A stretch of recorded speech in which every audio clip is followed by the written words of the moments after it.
Bonjour les Verseaux, je suis ravie de vous retrouver aujourd'hui sur ma chaîne pour cette guidance sentimentale.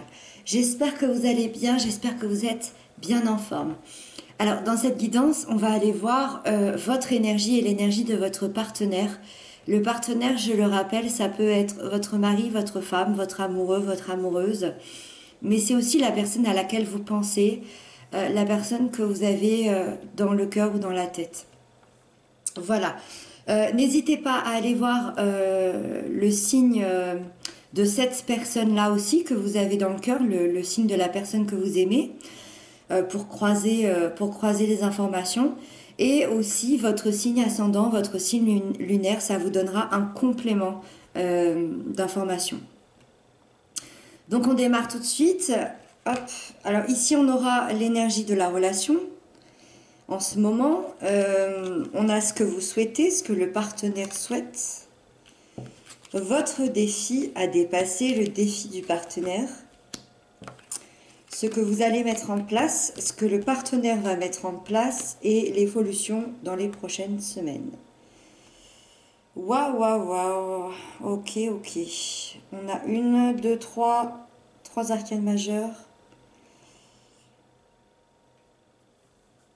Ok, alors on y va, on démarre tout de suite. L'énergie de la relation, arcane majeure, et pas des moindres, le hiérophante. Le hiérophante, c'est le pape dans le tarot de Marseille. Donc ici, moi je vois tout de suite qu'il y a une connexion particulière entre vous. C'est une carte qui peut nous parler d'énergie, de religion, mais surtout une énergie de spiritualité. Quand je dis religion ou spiritualité, c'est parce que ça nous parle d'une union sacrée, d'une connexion particulière. Moi, je pense que vous êtes liés au niveau de l'âme. Qu'on y croit ou non, tout simplement retenez que vous êtes liés à l'autre. Il y a vraiment quelque chose qui se fait dans votre relation, qui est au-delà de ce qui se passe dans la matière, dans les choses concrètes. Vous avez, je pense, un contrat d'âme ensemble, ce qui justement vous rassemble, ça va être la confiance, la bienveillance. Vous voulez ce qu'il y a de mieux l'un pour l'autre en fait. C'est ça, c'est une énergie très pure, c'est une énergie très douce. Vous avez envie que l'autre soit heureux. Vos énergies ici, pour le mois de décembre et de février, ça va être la stabilité, ça va être la construction et ça va être l'engagement. Parce que c'est une carte qui nous parle d'engagement aussi avant tout. D'une signature, d'une union qui se crée ici. Donc ça, c'est dans vos énergies. Alors, on va aller voir par la suite comment ça se construit. Mais en tout cas, au niveau de l'énergie, on a de la construction et de l'engagement. Ensuite, dans ce que vous souhaitez, vous, on a la 7 de bâton. Vous, ce que vous souhaitez aujourd'hui, c'est lutter envers et contre tous pour concrétiser, pour garder cette relation. Vous êtes prêt à lutter et à vous battre face à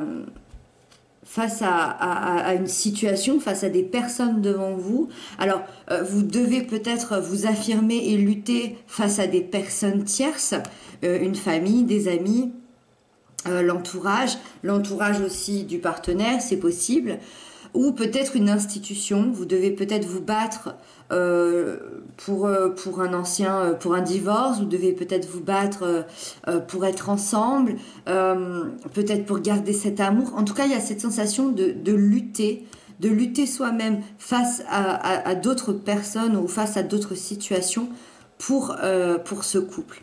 En tout cas, c'est ce que vous souhaitez aujourd'hui, c'est lutter pour cet amour. Est-ce que vous avez toujours été bien entouré? Moi, c'est ce qui me vient tout de suite avec cette carte, je ne suis pas sûre. En tout cas, vous souhaitez aujourd'hui défendre les causes qui vous sont chères. Et je pense que cette cause-là, le partenaire en fait partie. Voilà. Ensuite, ce que souhaite ce partenaire, cette personne, on a l'ermite. Alors là, c'est une toute autre énergie, arcane majeure, donc c'est quelque chose d'important pour cette personne. Ce serait de se connaître davantage. Moi, c'est tout de suite ce qui me vient, c'est on a envie de se connaître. On a envie de connaître qui on est à l'intérieur. On voit cette personne qui est assise autour d'un feu en position méditation. Elle a besoin de ce moment-là pour se reconnecter à elle-même et, et entendre sa petite voix intérieure la laisser guider dans cette vie, dans ce chemin. Moi, j'ai l'impression que cette personne veut être sûre de prendre les bonnes décisions dans sa vie. Cette personne veut du calme. Elle veut peut-être être seule aussi. Alors, ça ne veut pas dire qu'elle ne veut pas vous voir. Ça veut dire que être seule avec soi-même, on peut... je disais déjà pour un autre signe, ça peut se faire en voiture, sous la douche, en train de faire à manger, en train de lire un bouquin avant de s'endormir. C'est ça, être dans la solitude, d'être dans la solitude à l'intérieur de soi. Prendre du recul pour répondre à des questions fondamentales. Cette personne sait que les réponses sont en lui ou en elle et il a besoin de trouver définitivement son chemin. Et je pense aussi que cette personne a besoin définitivement également de tourner une page du passé. Quand on a besoin de savoir où on va, on a aussi également besoin de tourner une page de son passé. Ensuite, votre défi à dépasser, on a le chevalier d'épée. Vous, votre défi, c'est de prendre des risques. Ce chevalier, il n'hésite pas un seul instant à prendre des risques et à aller se diriger droit devant ses objectifs. Pour vous, c'est un défi. Il y a une capacité de réflexion, de détermination qu'il va communiquer extrêmement rapidement, ce chevalier.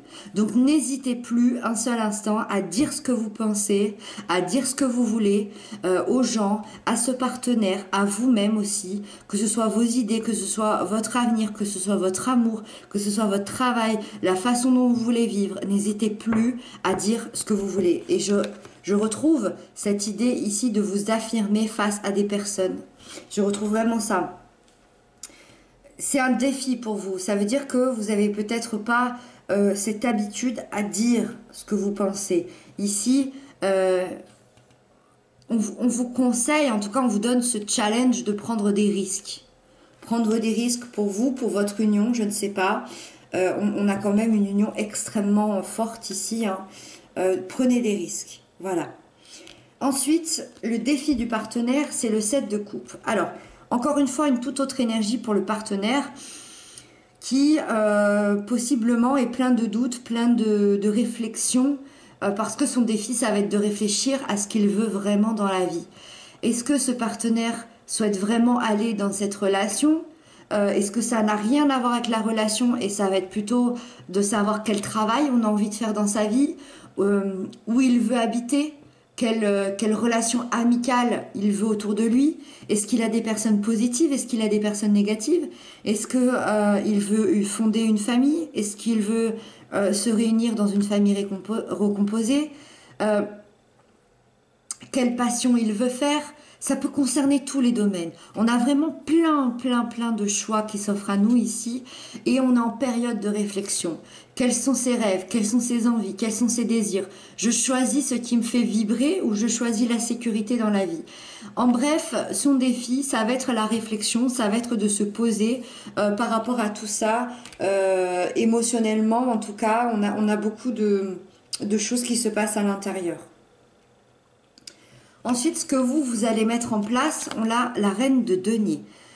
Vous, ce que vous allez mettre en place, c'est la sécurité et la stabilité dans votre vie et pourquoi pas dans cette relation.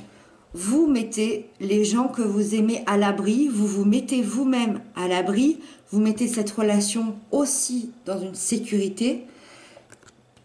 La reine de denier, c'est un personnage qui est aussi aimante au niveau de sa sphère familiale qu'indépendante. Son bonheur à elle et le bonheur des autres sont sur le même pied d'égalité. C'est autant important pour elle de réussir personnellement dans sa vie que sa réussite familiale, sa réussite professionnelle financière et que les gens autour d'elle soient heureux. Là, on est vraiment dans une stabilité aussi bien avec les autres qu'aussi bien avec soi-même. Cette reine, elle s'occupe d'elle, elle prend soin d'elle. Moi, je pense que vous allez apporter beaucoup de bien-être. Vous allez vous apporter du bien-être, vous allez vous chouchouter, mais je pense que vous allez aussi apporter du bien-être à ce partenaire. C'est ce que vous allez mettre en place ici. Vous allez peut-être aussi lui faire une proposition de se sécuriser un peu plus. Alors, dans quel cadre, je ne sais pas. Le hiérophante peut nous parler aussi de mariage. Peut-être que certains sont à ce niveau-là. Pour d'autres, ça peut être une réconciliation, ça peut être un déménagement. Vous allez proposer une sécurité à ce partenaire ou peut-être de joindre vos comptes en banque ensemble éventuellement. Voilà, on va se sécuriser. Ensuite, le partenaire, ce qu'il va mettre en place, c'est la force. Encore arcane majeur, encore quelque chose d'important. Ce partenaire, ce qu'il met en place, c'est la maîtrise de lui-même, la maîtrise d'elle-même. C'est une force intérieure pour tout ce qu'il attend, de bon ou de mauvais. Voilà, une grande force intérieure. Ce partenaire veut de l'harmonie, je pense, dans sa vie et avec vous. Parce qu'on est quand même avant tout dans la relation ici sentimentale. Moi, je pense que cette personne va venir communiquer avec vous, va venir communiquer, va venir partager. Si vous êtes déjà en couple, il va y avoir d'autres communications, peut-être inhabituelles, d'autres partages, avec une grande force intérieure. Mais ça, il va pouvoir le mettre en place grâce à l'ermite, grâce au fait que cette personne a pu savoir qui elle était, trouver les réponses à l'intérieur. Donc ça, c'est excellent, c'est très très bien. Moi, je pense que pour finir, cette personne met en place avant tout le meilleur de lui-même. Voilà. Cette personne va ressortir le meilleur d'elle-même. Et pour terminer, l'évolution de la relation à ce stade pour les prochaines semaines, l'As de coupe. Je pense une des plus belles cartes qu'on peut avoir quand on parle d'amour. Vos deux chemins ici, vos deux chemins, même s'ils sont très différents, on voit qu'ils sont très différents. Le partenaire, il est dans un aspect où il a besoin de se connaître, il a besoin de se faire confiance, et vous, vous avez besoin de communiquer, de vous affirmer face à des personnes. Vos deux chemins mènent à l'amour. Et je crois que c'est le plus important. Il y a une guérison émotionnelle sur votre relation qui se fait. S'il y a eu des blessures, des fêlures, il y a une guérison qui se crée ici. C'est l'amour avec un grand A. Les personnes qui sont séparées ou les personnes qui ne sont pas encore ensemble, je ne sais pas si votre histoire va commencer ou va recommencer. Mais en tout cas, moi, c'est une carte qui m'indique que vous vous aimez énormément, qu'il va y avoir du partage, qu'il va y avoir de la communication. Il y a un grand respect pour l'un et l'autre. Vous avez un grand respect chacun, vous avez beaucoup d'amour. Il y a une grande connexion émotionnelle entre vous. Hein. Là, il y a vraiment une grande connexion émotionnelle. Et pour ceux qui attendaient simplement des projets de vie, là, concrètement, moi, je pense que ça va se faire courant janvier. Hein, courant janvier. Voilà les Verseaux, j'espère que j'aurai pu vous aider, répondre à vos questions. Merci infiniment pour vos commentaires, pour vos abonnements, ça me touche énormément. Je vous retrouve très bientôt. D'ici là, prenez bien soin de vous et je vous embrasse.